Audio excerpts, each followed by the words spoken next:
Hello, you beautiful people. So, the V5 update finally happened today, and our prayers were actually answered with this one, because they made positive changes to both Cerydra's and Hysilens' kit, and now I'm guessing you're interested in knowing what these changes are, right? Well, somehow you've landed on the perfect video to get that info.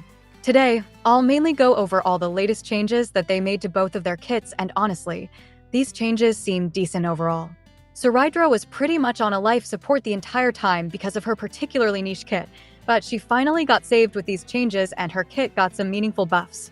Hysilens, on the other hand, received some changes as well, but these changes are entirely limited to her E1 and E6, and her E1 basically received a pretty sizable buff as with her E1. She can now easily fulfill her 8 DOTs requirement without needing Kafka's signature light cone or the burn preservation light cone. If you're planning to pull for any of the new characters though, you might want to check out Lubar because on this site you can save up to a total of 25% on all your purchases.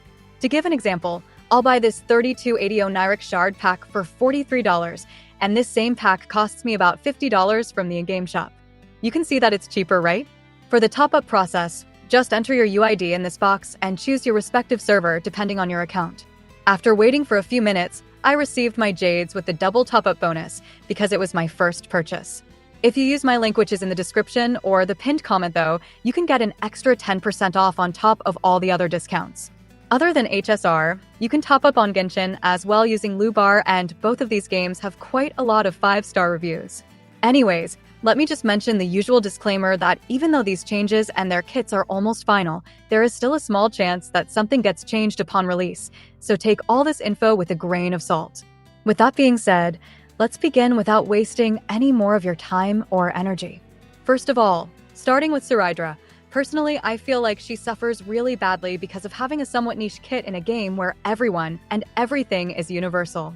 They did try to make another character just like her who is really niche, and the character I'm talking about is of course Jiaoqiu. From the very start, his kit was aimed at being paired with Acheron and become her best in slot support. The thing is though, even though he was made specifically for Acheron, a lot of other characters could also make use of his debuffs, even if he wasn't the optimal support for these characters. Cerydra, on the other hand, is even more niche than Jiaoqiu, and the first iteration of her kit reflected this a lot.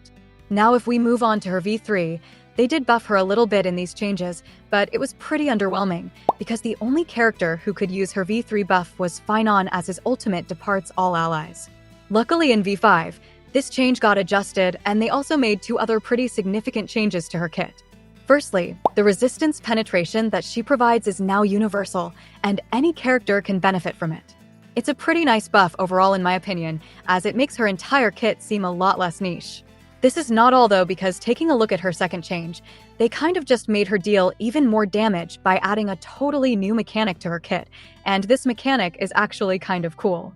So, on her new talent, she now has a sub-DPS mechanic somewhat similar to Robin, and this makes her deal additional damage whenever someone with her skills buff uses an attack. The multiplier of this damage isn't as high as Robin's additional damage, but there is something that makes Cerydra special in this particular case. Basically, her additional damage doesn't have a specific crit damage cap, and with Cerydra already giving herself a lot of buffs and having 100% crit rate, this new mechanic could lead to her dealing a sizable amount of damage. Well, there you go. That's all the changes that were made to Cerydra's and Hysilens' kit. Overall, I'm a really big fan of both of these changes that they made to Cerydra's kit, and I think her kit is in a way better position now as compared to any of its past iterations. How do you personally feel about this buff though, and are you planning to pull Cerydra now after these changes or not?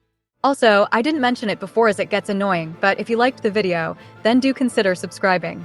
With that being said, I will see you in another one.